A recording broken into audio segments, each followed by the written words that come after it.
지식과 지혜로 내 삶을 풍요롭게 만드는 내 손의 도서관입니다. 오늘은 인생 후반의 즐거움을 준비하는 시간 50이라는 책을 소개합니다. 이 책에는 저자의 나이 50이 지난 뒤에도 후회가 덜한 삶을 살기 위해 여러 방면으로 도전한 이야기가 담겨 있습니다. 그러면 책의 주요 내용을 살펴보도록 하겠습니다. 도전하는 삶. 어떤 새도 알 속에서는 하늘을 나는 법을 배울 수 없다. 새가 하늘을 나는 법을 배우기 위해서는 알 속의 편안함을 과감히 벗어던지고 알을 깨고 나오려는 용기가 있어야 한다. 그래야 바깥 세상을 발견하고 웅크렸던 날개를 펼쳐 다음 단계로 넘어가 진정한 삶을 찾을 수 있다. 사람도 마찬가지다. 탁월한 사유의 시선에서 최진석 교수는 다음과 같이 말한다. 탁월한 인간은 항상 다음이나 너머를 꿈꾸지만 동시에 다음이나 너머가 어떨지 알 수 없어서 불안하고 두렵다고 말이다. 하지만 그 불안함을 견디지 못하고 편안함을 선택하면 절대로 다음이나 너머가 어떤 모습인지 영영 알 수 없다. 흔히 100세 인생 시대라고 하니 뭔가를 준비해야 할 것 같지만 당장 뭘 해야 할지 막막하다. 남은 인생의 방향을 어디로 잡아야 할지, 그 길이 맞는지 틀린지, 또 내게 적합한지 아닌지 등 쉽게 결정할 수 있는 문제가 아니다. 각자 처한 상황도 다르고 하고 싶은 분야도 다양해서 모든 사람들에게 다 적용할 수는 없지만 내 경험을 바탕으로 3가지 방법을 조언해보고 싶다. 첫째, 막연하게라도 하고 싶은 일이 있다면 그 분야에 종사하는 전문가의 이야기를 최대한 많이 들어봐야 한다. 직접적인 만남도 좋고 책이나 유튜브를 활용해 간접적으로 그들의 이야기를 접해보는 것도 좋다. 전문가들은 내가 가려는 길을 먼저 가보고 잘 닦아놓은 사람들이다. 굳이 내가 새로운 길을 개척하며 시간과 에너지를 소모할 필요가 없다. 처음에는 알려진 기존 정보를 활용하는 것이 지혜로운 방법이며 새로운 길을 만드는 것은 나중의 문제다. 둘째, 하고 싶은 일이 정해졌다면 해당 분야에 대한 집중적인 공부가 뒷받침되어야 한다. 우리가 인생의 일막에서 직장 생활 또는 직업의 영위를 위해 수십 년에 걸쳐 시간과 노력을 투자했던 일을 생각해보라. 인생 2막에 새로운 일을 시작하는 데에도 또 당연히 철저한 공부와 준비가 필요하다. 세상에 공짜는 없다. 셋째, 설령 실패할지라도 일단 도전하는 것이 중요하다. 한 걸음이라도 가봐야 그 길이 어떤지 알 수 있다. 가보지 않으면 아무 일도 일어나지 않는다. 그 길로 향하다 보면 이 길이 옳다는 느낌이 오거나 혹은 또 다른 길이 보일 수도 있다. 머릿속에서만 상상하고 행동에 옮기지 않는다면 무엇이 옳은지 그른지 알 길이 없다. 현대그룹의 창업자 고 정주영 회장이 이렇게 말씀하시지 않았는가? 이봐, 자네 해봤어? 인생 후반을 위한 나만의 4가지 투자법. 나는 노후를 고려하여 40대 중반부터 인생의 4가지 부분에 집중 투자를 해왔다. 의미 있는 인생 2막을 위한 자기 개발, 삶의 질을 높이기 위한 건강 관리, 다양한 분야의 사람, 그리고 즐거운 삶을 위한 취미 활동에 대한 투자다. 금융과는 거리가 먼 항목들이라 의아하겠지만 이는 궁극적으로 내게 중요한 투자 원칙이다. 먼저 자기 개발에 대한 투자를 아끼지 않아야 하는 이유는 직장 생활이 유한하기 때문이다. 가장 좋은 재테크 방법은 직장을 1년이라도 더 다녀 안정적인 급여를 받는 것이라고 하지 않던가. 그런데 직장 생활은 내 임의로 결정할 수 없고 또 무제한으로 늘릴 수 없다. 그렇기 때문에 예전처럼 직장을 평생 직장이 아니라 직업의 개념으로 바라봐야 한다. 인생 2막과 3막에서 지속적으로 수입을 창출할 수 있는 직업을 마련한다면 이것만큼 최고의 재테크는 없을 것이다. 즉, 소득이 발생하는 기간을 최대한 늘리는 것이 자기 개발의 핵심 목적이라 할 수 있다.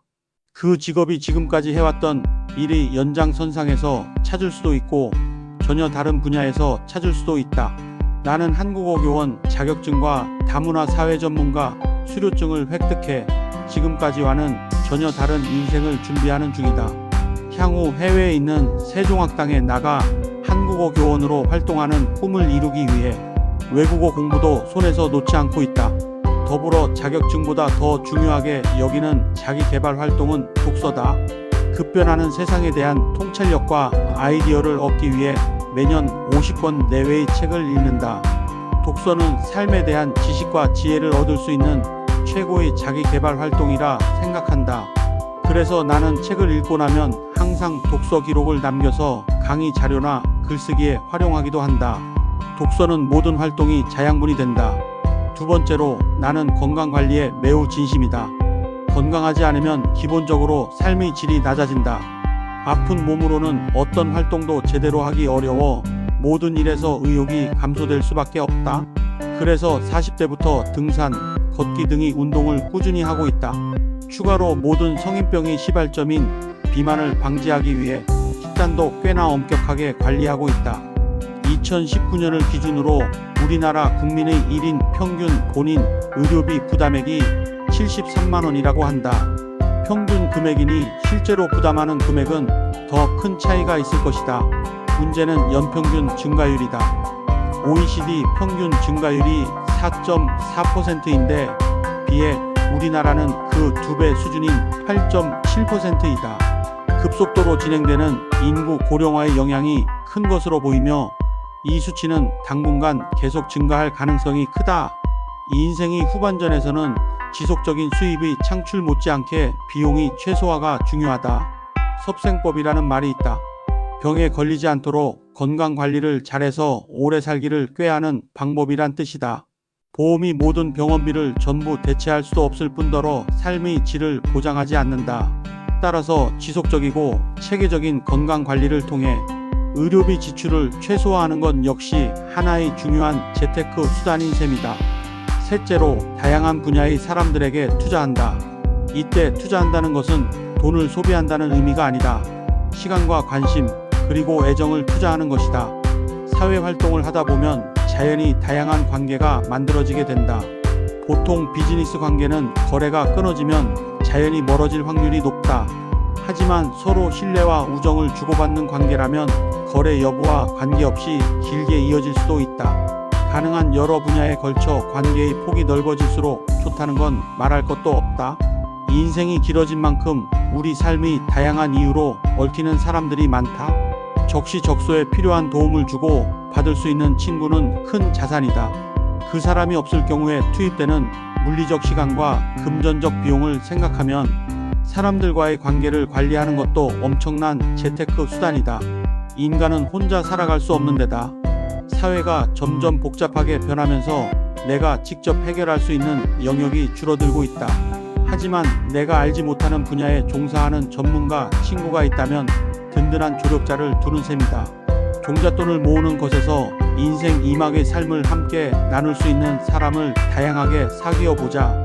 신뢰를 기반으로 한 인간관계는 무엇보다 대체할 수 없는 소중한 자산이다. 마지막으로 나는 삶의 재미를 더할 수 있는 여러 취미 활동에 적극 투자하는 편이다. 취미 활동은 앞서 언급한 자기 개발과도 밀접한 관련이 있으며 건강 관리에도 대단히 긍정적인 영향을 미친다. 노후에도 열정을 담아 활발히 움직일 때 건강이 유지되니 말이다. 즐거움을 향해 공유할 수 있는 사람과 교류하며 에너지를 얻는다면 더할 나위 없다. 얼마 전 영상 촬영을 위한 고프로 카메라를 샀다. 그동안 전국의 이름난 걷기 코스를 다니면서 사진으로만 그 기록을 남겼는데 이제는 영상으로도 기록을 남겨볼 생각이다. 틈나는 대로 영상을 편집하며 준비한 후 적당한 시기에 유튜브 채널을 운영하겠다는 계획을 세웠다. 이후에는 더 획기적인 영상을 위해 드론도 구입하려고 한다. 생각만 해도 마음이 설렌다. 내가 바라는 것에 집중해보자. 내가 인생 영화로 꼽는 죽은 시인의 사회와 굿 윌 헌팅에 나오는 명대사는 개봉 후 수십 년이 지난 지금까지도 내 삶의 지침으로 새겨져 있다. 각각 오늘을 즐겨라와 내 잘못이 아냐이다. 오지 않는 미래를 미리 걱정해서 어찌할 것인가. 코로나19라는 팬데믹이 닥쳐올지 100세 인생 시대가 열릴지 이전에는 상상조차 하지 못했다. 내일의 일을 앞서 걱정한다고 해서 일어날 일이 일어나지 않는 것은 아니다. 충만한 인생을 몸과 마음으로 느끼며 지금을 행복하게 살아야 한다. 설령 원치 않은 일이 일어난다 한들 이는 우리 잘못이 아니다. 대부분의 경우 이렇게 될 수밖에 없는 운명이었을 것이다. 한 차례 아파하고 안타까워했다면 이제 가슴에 묻고 있는 것이 좋다. 지나간 과거에 얽매여 오늘을 즐기지 못하는 삶도 내일의 행복을 위한답시고 오늘을 힘들게만 사는 삶도 지나고 보면 아까운 시간이다. 특히 오늘을 충실하게 즐기기 위해 꼭 기억했으면 하는 것은 남에게 피해주는 일이 아니라면 눈치 보지 말고 정말 하고 싶은 일에 집중하자는 것이다. 나도 겉으로는 쿨한 척했지만 사실은 직장 생활을 하면서 다른 사람이 나에 대해 어떻게 생각할까? 저 친구는 왜 이런 말을 했지? 하며 타인과의 관계에 신경을 많이 쓰는 편이었다. 그래서 평소 일보다 사람으로 인한 스트레스를 더 많이 받았다. 그러다가 4년 전 나를 엄습해온 우울과 불면 증상을 극복하는 과정에서 남을 너무 의식하는 불필요한 생각을 과감하게 손절하기로 했다. 단단히 마음먹은 뒤에도 온갖 안 좋은 상황이 상상되어 조바심이 났으나 막상 그 생각을 차단한 뒤에는 아무 일도 일어나지 않았다.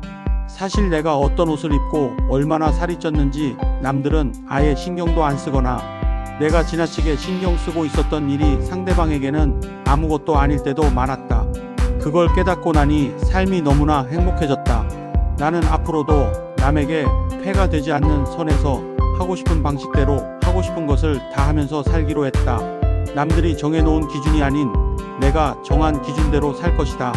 특히나 우리나라는 유독 나이에 어울리는 옷차림이나 행동을 정해두고 그에 따른 한계를 긋는 경향이 있는데 그 나이에 그런 걸 하느냐는 시선에서 자유로워질 필요가 있다.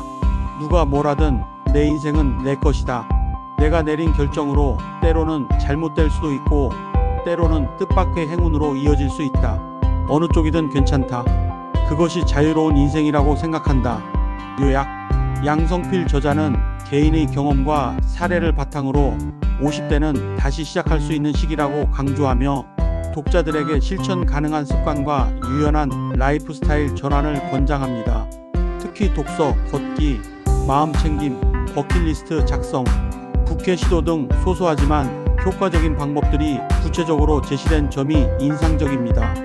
50대를 앞두거나 50대인 분으로 인생 후반전을 고민하는 분, 단순 노후 준비가 아닌 행복, 건강, 재미를 모두 누리고 싶은 분들에게 추천드립니다. 이번 영상을 유익하게 시청하셨다면 구독과 좋아요 부탁드립니다. 그러면 다음 시간에 뵙겠습니다. 감사합니다.